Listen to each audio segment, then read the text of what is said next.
நான் வந்து திருநெல்வேலியில இருந்து வந்திருக்கிறேன். நான் ஒரு 2 years பேக் மேடம் கிட்ட பாத சிகிச்சை படிச்சுட்டேன். அதுக்கப்புறம் அது வந்து 3 days கிளாஸ் தான். 3 days மட்டும் இங்க வந்தா போதும். ஸோ நான் அது வந்து படிச்சுட்டு போயிட்டேன். எனக்கு பையன் இப்பதான் 6 வயசு. அப்ப நான் படிக்கும் போது ஒரு 3.5 வயசு. ஸோ அப்பவே எனக்கு வந்து ஹிப்னாட்டிசம் படிக்கணும்னு ரொம்ப ஆசை.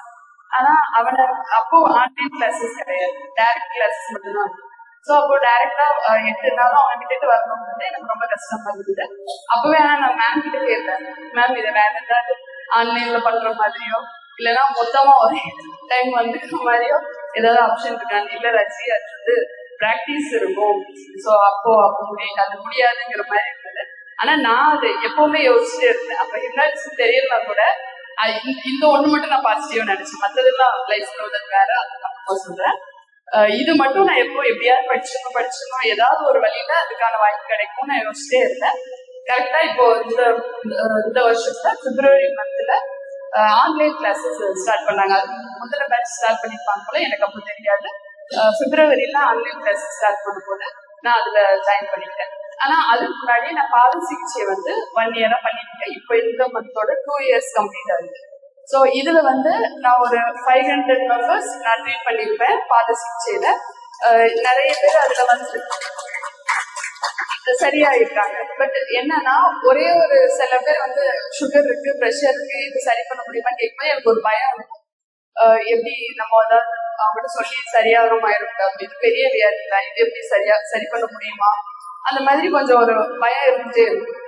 அதெல்லாம் வந்து இந்த ஹிப்னாட்டிசம் படிச்சப்பறம் ஈஸி ஆயிடுச்சு. அதாவது 7 வருஷம் சுகர் இருக்கு, 15 வருஷம் பிபி இருக்கு அப்படின்னு வந்தவங்க கூட நம்ம கிட்ட 3 சிட்டிங்ல அது மருந்து மாத்திரை எல்லாம் ஸ்டாப் பண்ணிட்டு போயிடுறாங்க. இதுக்கு ஹிப்னாட்டிசம் எனக்கு ரொம்ப ஹெல்ப்ஃபுல்லா இருக்கு என்னோட பாத சிகிச்சைக்கு. இன்னொன்று வந்து முன்னாடி என்ன பண்ணுவோம், இப்ப பையனுக்கு இப்ப நம்ம கடவுள்கிட்ட வேண்டுதா இருக்கு, என்னவா இருந்தாலும் நம்மளுக்கு வந்து உடம்பு நல்லா இருக்கணும், அந்த மாதிரி அது பையனுக்கு வந்து சளி பிடிக்க கூடாது, நான் ஹஸ்பண்டும் நம்மளும் சண்டை போடாம இருக்கணும், இது மாதிரி தான் வேண்டும். ஆனா அது தப்பு, அது அந்த வார்த்தைகள் தப்பு. இதுக்கெல்லாம் வந்து ஏன்னா பையனுக்கு ஒரு சின்ன இருமலுக்கு நான் கிட்டத்தட்ட ஒரு பல லட்சம் ரூபாய் செலவு பண்ற மாதிரி ஆச்சு. ஆனா அது ஒண்ணுமே கிடையாது, ஒரு விஷயமே கிடையாதுங்கிறது இங்க வந்து நம்மளோட அந்த வார்த்தைகளை மாற்றினதுக்கு அப்புறம் தான் அது எல்லாமே எங்களுக்கு ஈஸியா சரியாக ஆரம்பிச்சுது. இப்போ வந்து இந்த பாத சிகிச்சை வந்து என்னோட கிளினிக் வந்து நான் நெக்ஸ்ட் வீக் ஓபன் பண்ண போறேன். புதன்கிழமை நான் குரூப்ல இன்வைட் பண்றேன், எல்லாரும் இப்போ என்ன ஆயிடுச்சுன்னா இந்த ஹிப்னாட்டிசம் நான் பிப்ரவரியில படிக்க ஆரம்பிச்சதுக்கு அப்புறம் டெய்லி எனக்கு வர ஆரம்பிச்சிட்டாங்க. அதுக்கு முன்னாடி என்னன்னா நானா யோசிச்சா வருவாங்க, இல்லைன்னா நானா ஓகே அப்படிங்கிற மாதிரி விட்டுருவேன். இப்போ வந்து அப்படி கிடையாது. நம்ம ஏன்னா பணம் நினைச்சாலே நம்மளுக்கு ஆட்கள் வர ஆரம்பிச்சிருவாங்க. ஒரு நாளைக்கு 10 பேர் வராங்க, 7 பேர் வராங்க, 8 பேர் வராங்க. அதுவுமே நானா வேணுங்கிறதுனாலதான், வேணா நினைச்சா வர மாட்டாங்க. ஸோ அது மாதிரி இப்போ நிறைய பேர் வர ஆரம்பிச்சுட்டாங்க. இன்னும் என்னன்னா, இப்போ எனக்கு போன வாரம் ஒரு கால் வந்து அவங்க சிங்கப்பூர்ல இருந்து கால் பண்ணியிருந்தாங்க. அவங்க சென்னையில வந்து 5 days என்ன ட்ரீட்மெண்ட் எடுத்துப்போம். அவங்க ஒரு 5 star ஹோட்டல்ல ரூம் புக் பண்றோம், நீங்க ஃபேமிலியோட வாங்க, எங்களுக்கு 3 பேருக்கு 5 days எனக்கு ட்ரீட் பண்ணுங்க, நான் 50,000 உங்களுக்கு பேக்கேஜ் தரேன்னு சொன்னாங்க அவங்க.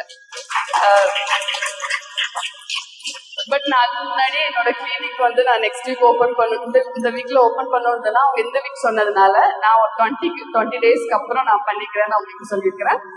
இன்னும் கூட ஒருத்தர் சென்னையில இருந்து எனக்கு போன வாரம் ட்ரீட்மெண்ட் வந்திருந்தாரு, யாரோ ரெஃபர் பண்ணி. அப்ப நான் சொல்றேன், இல்ல நீங்க சென்னையில இருந்து வர வேணாம், நீங்க சென்னையிலேயே நம்மளோட மாஸ்டர்ஸ் எல்லாம் இருக்கிறாங்க, அவங்களுக்கு சொல்றேன், நீங்க அங்க போய் அட்டென்ட் பண்ணுங்க, போய் இந்த பாத சிகிச்சை எடுத்துக்கோங்கன்னு.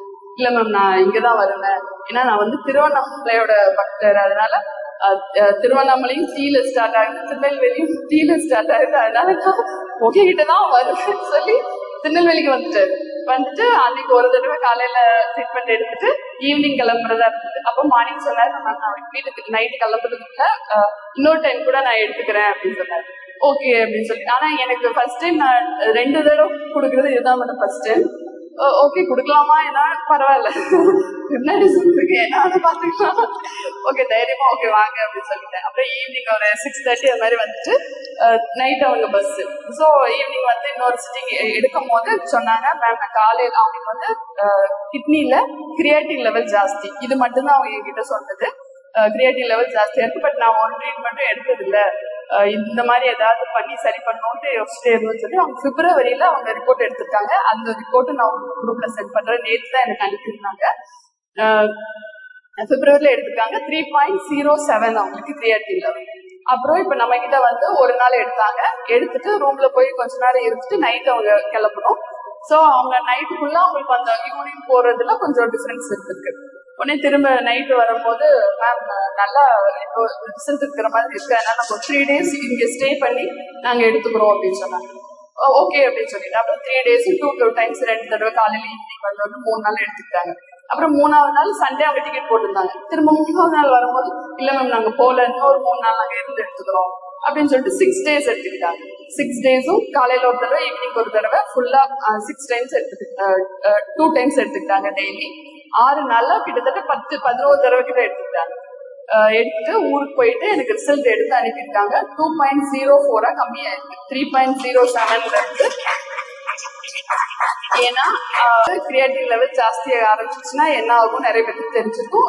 கிட்டத்தட்ட கிட்னி ஃபெயிலியர் ஆயிடும். 10 above போகும்போது 20க்குள்ள கிட்னி ஃபெயிலியர் ஆயிடும். அவங்க இருக்கிறதே கஷ்டம்.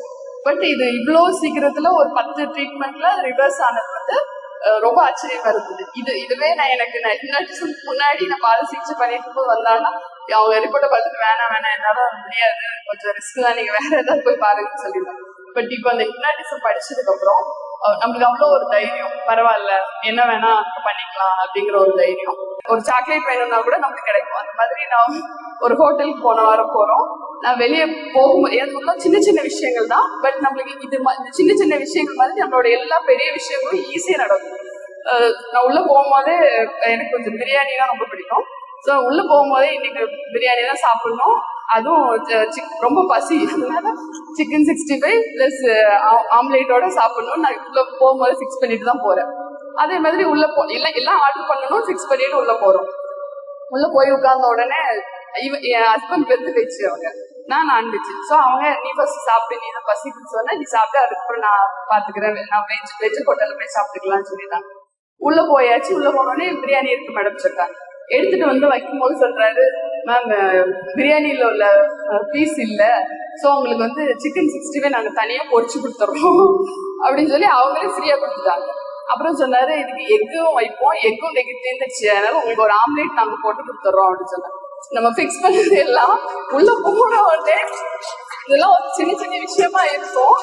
இதே மாதிரிதான் இப்ப நம்ம யாருக்கிட்டே பேசும்போது எனக்கு அவங்க இதுதான் சொல்லணும், என் ஹஸ்பண்ட் இல்ல,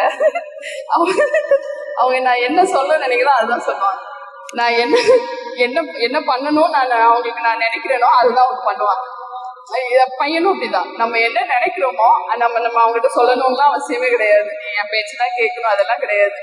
நம்ம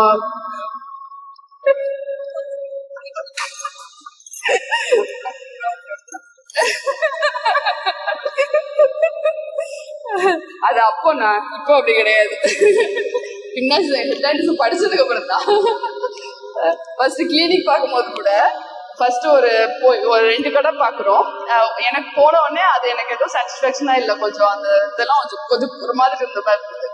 செகண்ட் பாக்குறேன் எனக்கு பிடிக்குது. ஆனா இவங்க சொல்றாங்க இதுதான் நல்லா இருக்கு, ஃபர்ஸ்ட் இதுதான் நல்லா இருக்கும், ஓகேட்டா சரி ஓகே பரவாயில்ல அப்படின்ட்டு நானும் விட்டேன். ஓனர் கிட்ட போய் பேசுறாங்க, இல்ல அது ஆல்ரெடி செகண்ட் தான் இருக்குன்னு சொல்றாங்க. ஒரு சின்ன சின்ன விஷயங்கள் கூட எல்லாமே நம்ம நினைக்கிறது, நம்ம ஃபிக்ஸ் பண்றதுதான் நடந்துட்டு இருக்கு. இது வந்து நம்மளுக்கு தெரியாமையே நம்ம நிறைய விஷயங்கள் இப்ப நம்ம பண்ற ஒவ்வொரு கஷ்டமும் வேற யாருமே காரணம் கிடையாது, நம்ம தான், நம்மளோட எண்ணங்கள் தான். எல்லாரும் என்னோட கிளினிக் ஓப்பனிங்க்கு கண்டிப்பா வரணும். மேம் மாஸ்டர் கண்டிப்பா வரணும். Thank you so much. தேங்க்யூ.